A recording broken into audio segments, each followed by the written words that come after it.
Good evening, everybody. Hope you're all well.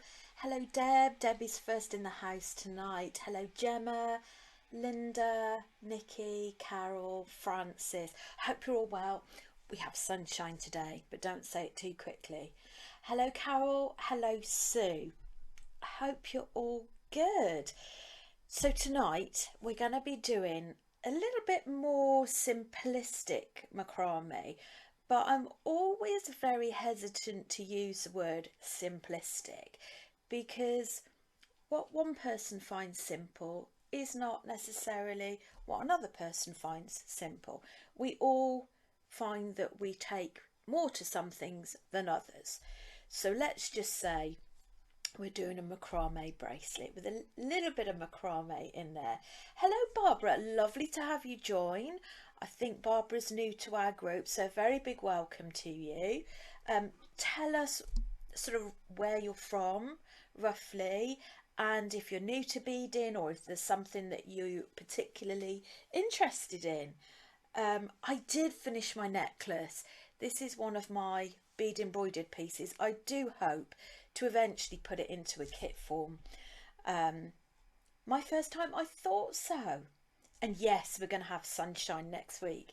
So let's go on the overhead and let's have a look at some of the samples. Right, here we go. So these are in my little folksy shop, which is basically like an Etsy type shop. I was really chuffed. That's my own artwork taken from watercolour. Anyway, enough said about that. This is what we're doing tonight. So we're working with a 1mm polyester thread. This bit here is tigertail, and if we turn it over, we're going to be doing a very small amount of macrame at the back. Barbara says she's in Belfast and potter with jewellery but wanted to learn more. Well, that is absolutely lovely. It's lovely to have someone over in Belfast. Fantastic. It's lovely to have you. So let's just have a look at some of the others. So I thought it'd be a bit different as well, using a charm with a jump ring. So this is just in a different colour. All of these colours are available in the group thread. I can't remember what they are, 20p a metre, something like that. So rather than do big bundles, I've actually sold it per metre, so you can just have what you want rather than large quantities. Now this is what we call a connector because it's got two loops either side. So that's another option, and it is a lovely slider. So the good thing is with this is the fact that one size kind of fits all, so to speak. Now when I got together with Frances Watkins the other day, she made a fabulous suggestion. Excuse me, hay fever's kicked in. She made a fabulous suggestion about using two different coloured threads during the macrame to see how the threads cross over. So I'm going to use two different colours, which is just to help make the tutoring a little bit easier. I'll explain it as we go along. So first of all, let's start with the bit in the middle. Now I have just put up in the thread in the group these gorgeous little double wings joined with a heart in the middle, and what I've done on it is I've made a little head pin with a rondelle. So we're going to do that first, just in case anybody wants to make anything like this and they've not done it before.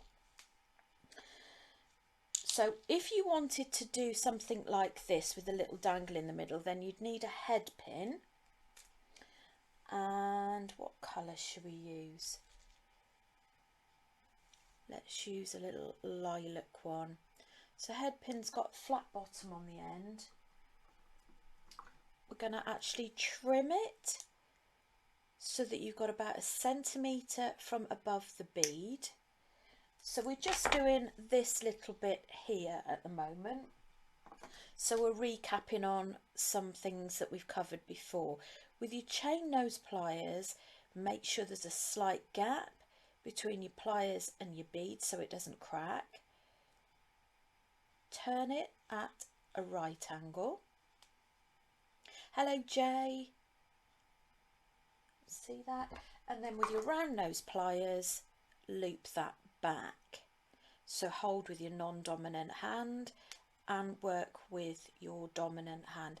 Now as you start getting towards the end of the loop, start to use the tip of your round nose pliers. Obviously the further down you use them, the bigger the loop. Just straighten that up. Now on this one I've got a big one and a small jump ring. I'm going to use flat nose pliers in one hand. Let's move these out of the way so you can see what I'm doing. So let's attach the small one first. Small one's super fiddly, but I just didn't want all metal appearing all over the place, if that makes sense. So notice the side action with that. I'm going to close that back up, and to make it dangle in the centre, I'm going to attach it to this bigger jump ring. So this is 6mm, this is a 3mm jump ring. So I'm going to attach that to this and attach that little jump ring to there. Okay. The other thing that you could do is, if you wanted your charm to be able to actually change your charms over, what you could do is you could have a little lobster clasp on there so that you could hook different ones off and interchange them. So we just close that up and we're all ready to start that middle section. Now let's just pop some of these bits and pieces out of the way, and let's grab a bead mat. Let's pop this by the side so you can actually see what we're doing. So we're doing this bit here. So if you've never worked with tigertail before, it's a beading thread. They call it beading wire, but it's not like wire for wire work. So I'm using side cutters. I've got a couple of crimp beads which you squeeze to secure things in place. But what we actually need as well is we need our threads. So I'm going to go for the pink thread for this part, and I would say, let's grab my measurer, I would say cut about 14 inches and 2 lengths of 14 inches, one for each side.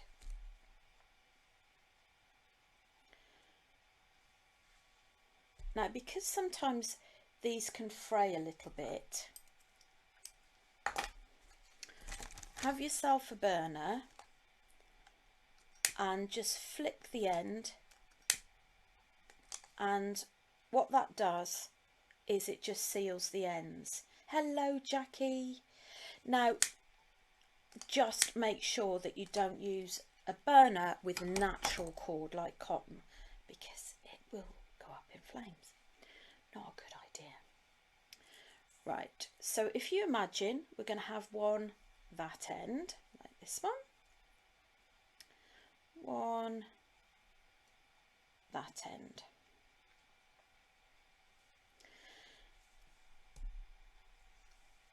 So let's pop a crimp bead on.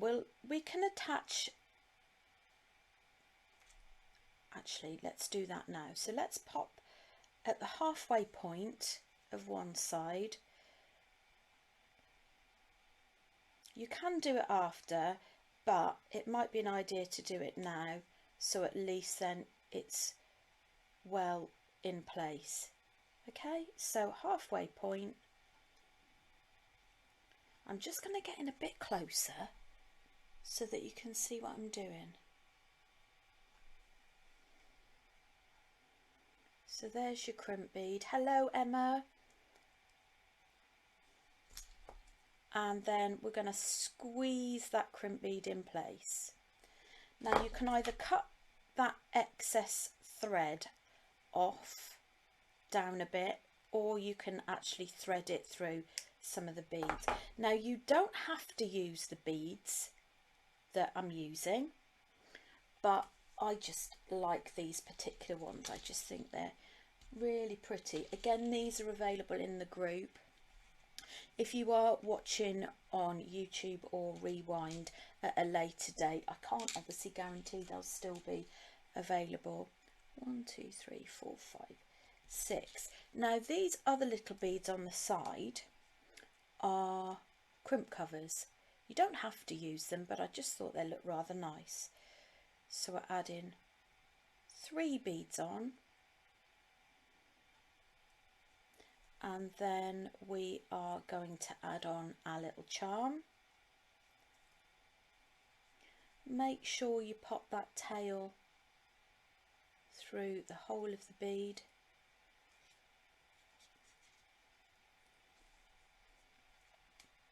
And then pop the other 3 on. Whoops, where have you gone?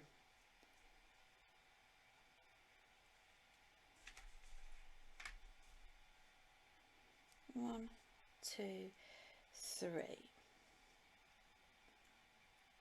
Okay, that's where we're at the moment. So we'll add a crimp bead on. Obviously you can make the beaded part bigger if you want to. And then we are going to go back down through the crimp bead and through one of the beads, or 1 or 2 of the beads.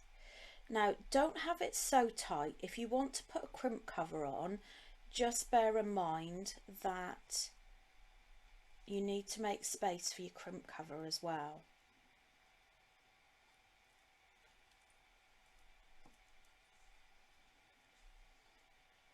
So let's just show you where we're at there. Okay, so that's the bit we did at the start. You've got 3 of those beads either side, crimp bead on. We're going to squeeze that crimp bead in place and then trim off the excess, so you're using the flat part against where you're cutting, and these are side cutters. Now where have I put the crimp covers? I do this every week. There's always something I lose, but I'm not even working in a large space. Maybe I just took 2 out. Yes, I did. If you've never come across crimp covers before, they literally do what they say they do. They cover your crimp beads up and they look like a crimp. So I'm going to hook that on. Again, this isn't obligatory. I've used quite a large one on this one, and I'm actually going to, it's fiddly. I'm not a keen lover of crimping pliers, but do share in the thread. Do share in the comments if you are. Perhaps you'd share what, you know, best way of using them, because I've never gotten on with them. But to be fair, I don't like the shape that it creates, the crimp pliers. So I'm going to pop that. So what you do is you hook that over your crimp bead and then you squeeze. It can be a bit tough sometimes, and let's make sure it's actually over the crimp bead.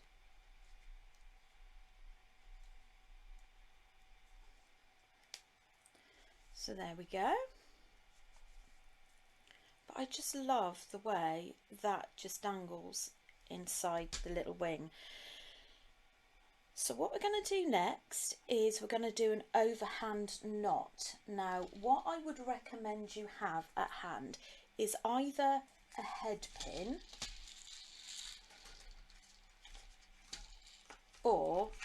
like a darning needle, like this. So we're going to actually make sure that both of the ends are pretty much the same length. Going to form a loop like that. Bring both tails through the loop. I'll do it the other side. Sue doesn't use crimping pliers either. I think I've come across a few people that use it in the thread in our group. Right, so what I'm going to do is I'm going to grab my needle and pop it through that loop so that I guide it right up to where I need it. That just helps, okay? So take it out when you're ready and there you've got the knot where you want it. So let's do it the other side. So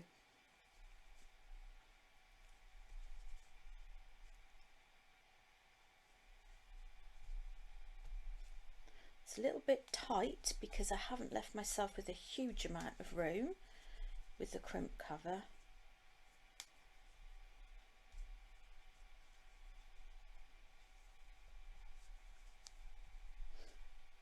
Right, so we've got both ends fairly together. We're going to actually wrap that round. We do that again, wrap that round, so you're just forming a loop, and then bring both ends together and pop them through that loop.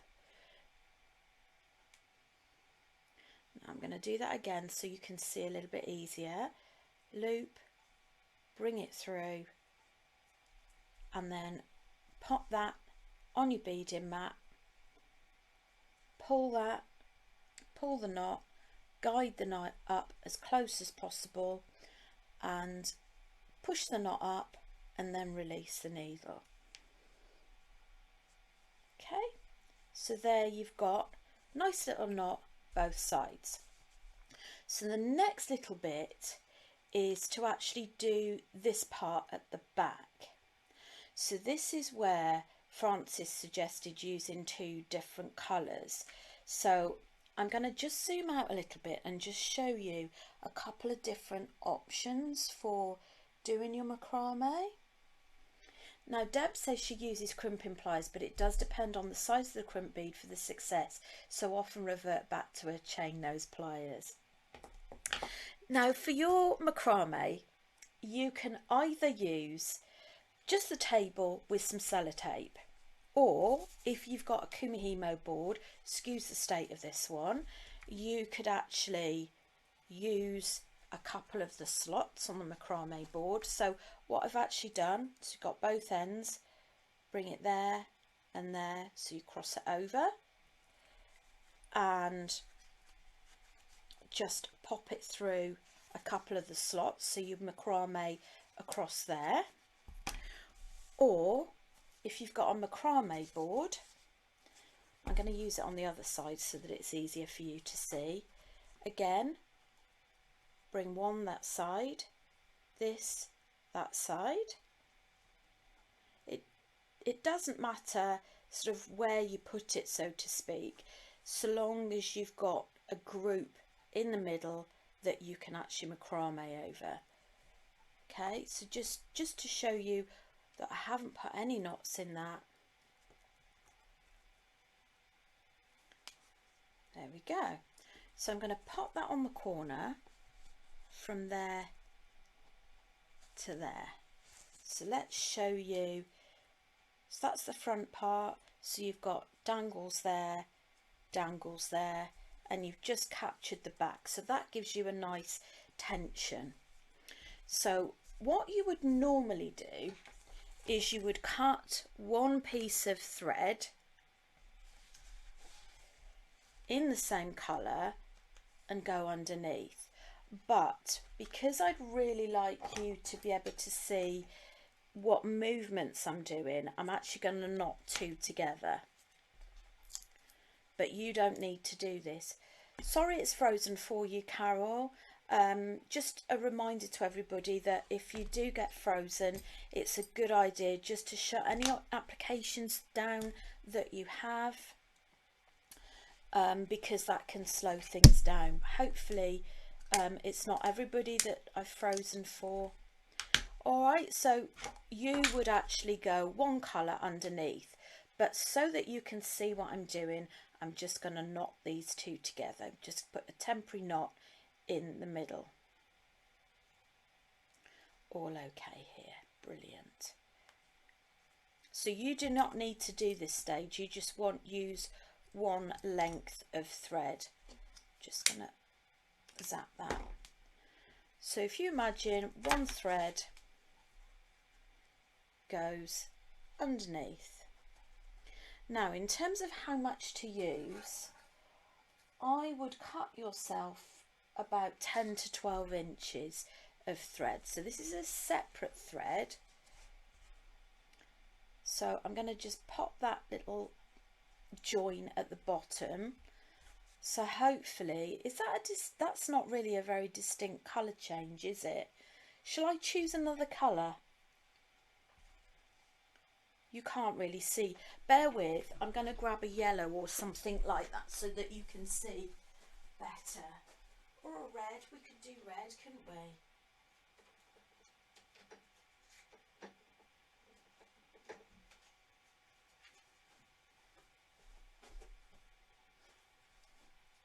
Red, right, let's use these two.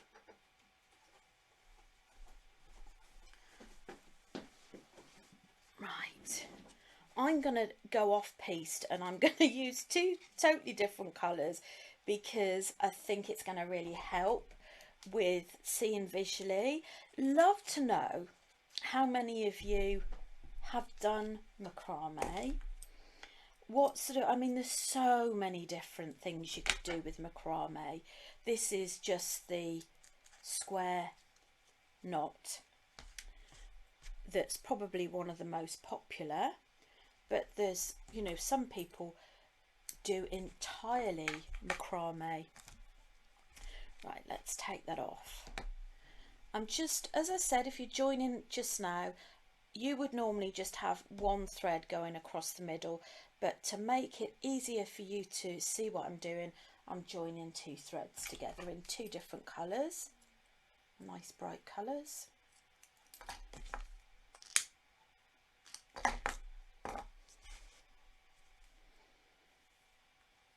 So you'd have one colour, one long thread going under here. Okay, keep that nice and tight. Ignore that knot in the middle. And let's tuck that under. Right, can you see that okay?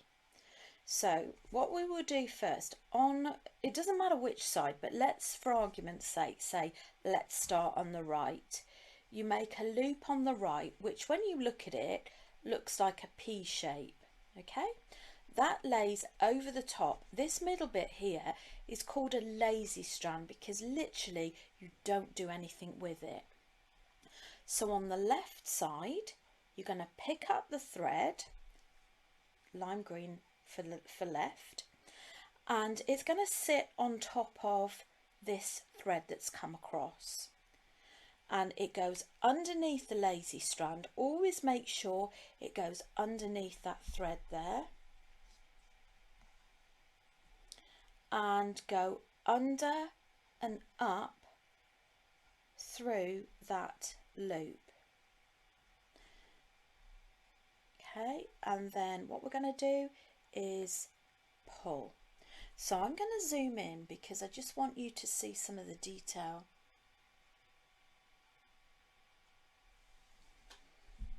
Right, can you see that on the left you've got what I call like a little humpback bridge?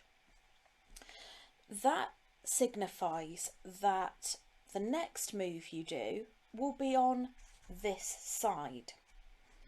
So the bridge alternates either side. So what we're going to do now is, if you imagine perhaps a Q, okay, make that shape. So that goes over the top of the lazy strand.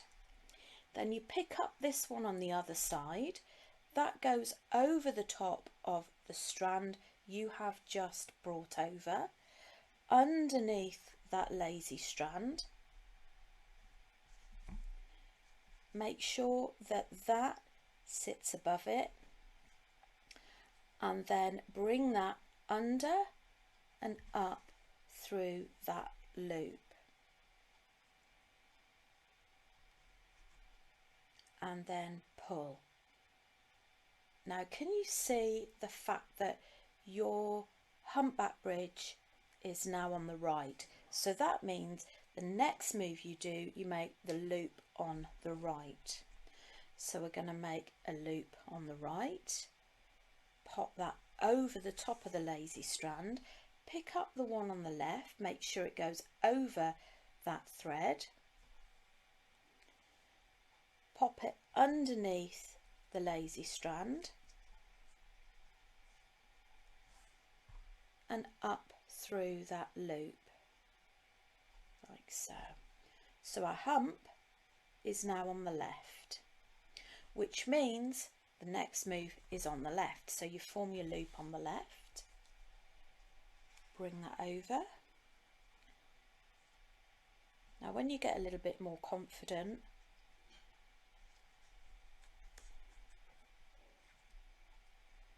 what you can always do as well, you could always have a little needle if that's easier. So let's just pull that, so that's gone over the tail of that one, under the lazy strand and up through that circle.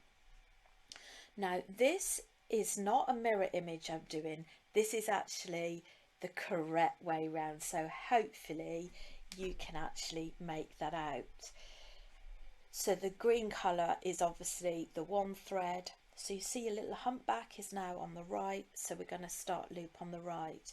So Deb does macrame bracelets earlier, after watching one of my earlier tutorials. Nikki used to make the Shambhala bracelets, those were beautiful, weren't they? Frances has done some but would like to do more, but not enough hours in the day. I know that feeling well. I think we all do, don't we? Never have enough time to do the things that we love, do we? Linda says she makes a fish. I say make a fish, then always has to go through his mouth. Oh, that's a good shout. I like that. Now you can make it as wide or as short as you want to. Okay, so that is obviously the hump is on the right. But let me know, is this a good recap? And are you following it okay? Because I know that it can be tricky. It can be tricky following macrame, and does having those two tones help as well. So what have I done? 1, 2, 3, 4, 5, 6. 1, 2, 3, 4, 5.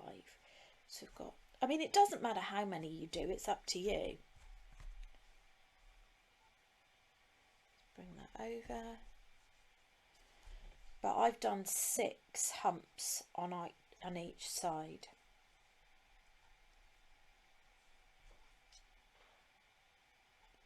So that's 6 on one.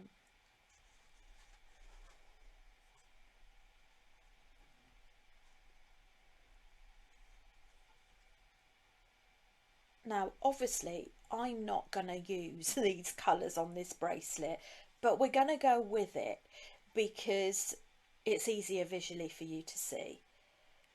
Oh good, I'm glad you're enjoying the demonstration and how to do it. Thank you Gemma, Linda and Sandra, that's wonderful. Right, okay, so next little bit, I'm very comfortable that I've done what I want to do with that. So let's take it off the board and just get your tension right on there. pull those through. Now obviously ignore the fact that I've joined those, that wouldn't happen, you'd have one thread. Now do you know, when I used to do this before, I used to thread this back up through and it was all bulky and horrible, and then I did a lot of research, and the lighter really is the key thing, and the key thing is making it melt so that it melts into itself. So let me demonstrate.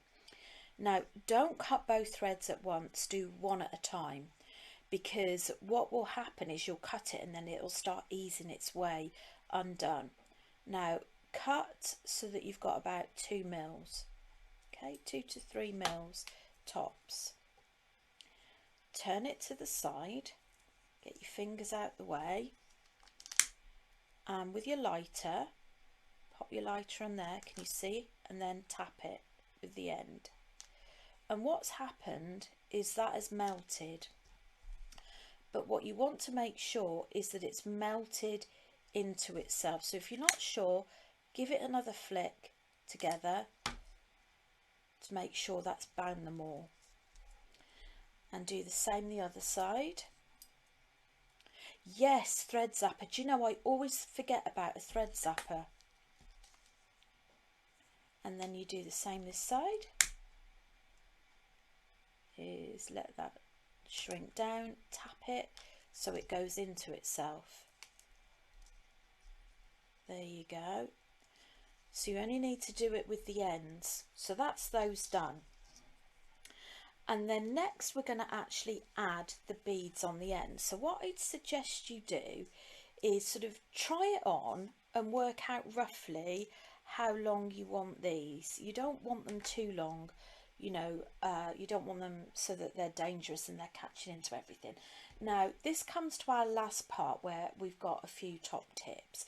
Now getting these little beads on the end is a real pain in the whatsits. So I use a very fine wire, this is 0.3, and I make my own big eye needle. So I cut a length, pop it round my finger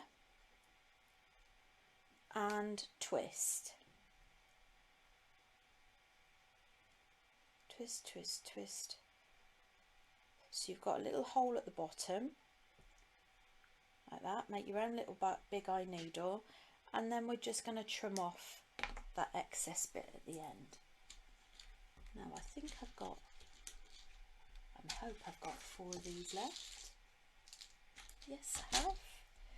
Right, so let's pop that through there, and I do hope it'll work. Have yourself a pair of pliers available so that it pulls through as well. So I've threaded that on, pop that wire through the bead, get your chain nose pliers and just gently ease that on. Honestly, it saves so much time, it's unreal. And it saves a lot of money as well, because they're ever so expensive to buy big eye needles, and they don't last for very long either. Now, bear with. Now, whereas at the end, I've got a little bit of a burr on the end, so I'm just going to snip that off.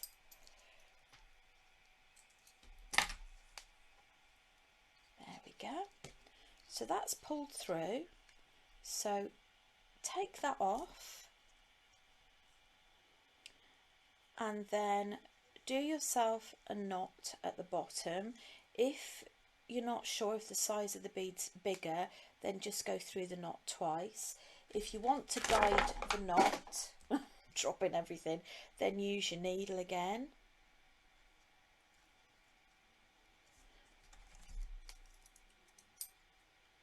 Right, so trim that.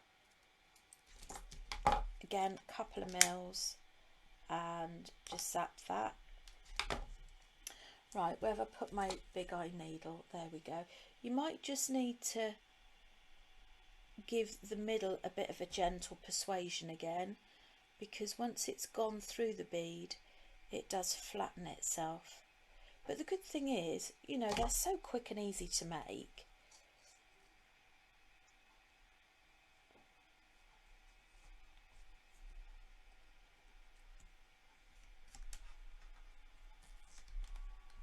So Deb said she melted the lazy strand once, so be very careful. Good point. And what was it? Oh, and always make sure you cut the right threads. You know, you work not your threads that you've actually got your bracelet on.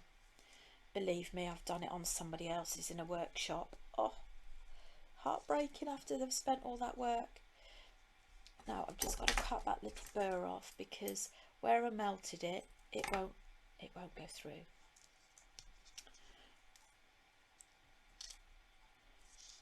Try if you can to get them roughly the same length.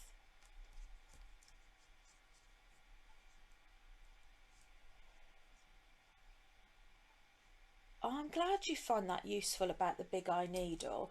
Do you know I used to spend quite a lot on big eye needles, buying them, and I can tell you, even wholesale, they are not cheap. I mean, when I say not cheap, they aren't overly expensive. However, you know, when you bear in mind they're only needles and how quickly you get through them, you know, before you know it, you've gotten through 10 and you spent £10 on needles, unnecessary. So let's just see, let's cut that burr off again.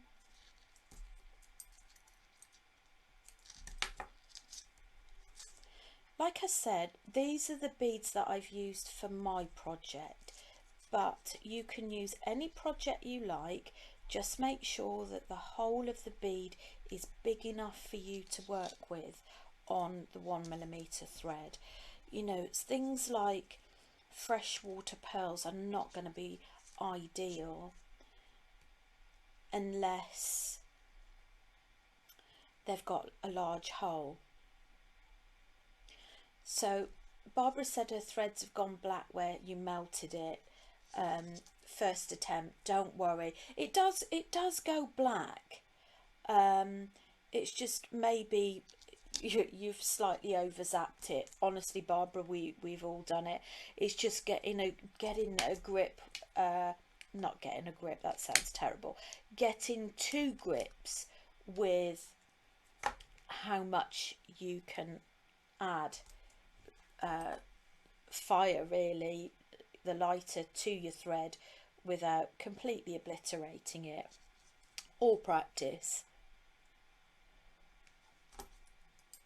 Now, most of my, well, all of my recent tutorials are on YouTube, so that you can easily find them, because I know on Facebook, even when I look back myself, I struggle to find them. So I think everybody else must be the same. So everything is up to date for the recent tutorials, all on Beads by Verchiel. The link is actually at the top of the post.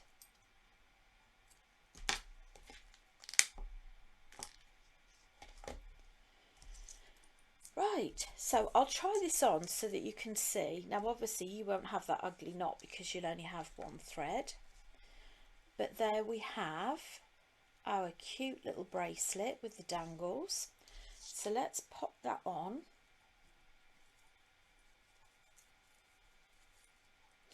And what I like about these is you can grab them and you can put them on yourself as well. There you go, look. Isn't that sweet? Put it up the right way. So just show you the others again so that you can sort of work out what we've been doing. So this is the tiger tail element. Those are the crimp covers. We did the 2 knots either side. We did the macrame, and then we did the bits on the end. So I do hope that you enjoyed that. Now the other thing that I was thinking about as well, that you could combine some of the tutorials that we've done before, is a few weeks ago we did caged beads, and why not do one of the smaller caged beads and actually use the caged beads as a centre point in the middle of it. So you know, there's that you can do as well. If you missed it or you want a recap, that is on YouTube as well. I'll just make sure I haven't missed anything. Deb used to wear lots of elasticated bracelets, but forever having to redo them as they go baggy, so you use macrame instead. Great show. Sue quite likes the different colours. It's not too bad. I think you could probably bind the two together. You could probably burn them together. Brilliant recap. Thank you. I always forget about macrame fastenings. You know, these are all good recaps for me as well, because, you know, having to revisit them all is lovely. So don't forget, the materials are available in the thread. The angel wings are in there as well, the beads. So yeah, I'm going to love you and leave you, and we'll do another tutorial next week. And I will do our news and updates, which is now on a Monday. So next Monday, I'll catch up with you. Have a lovely weekend. We're nearly there. Take care. Bye.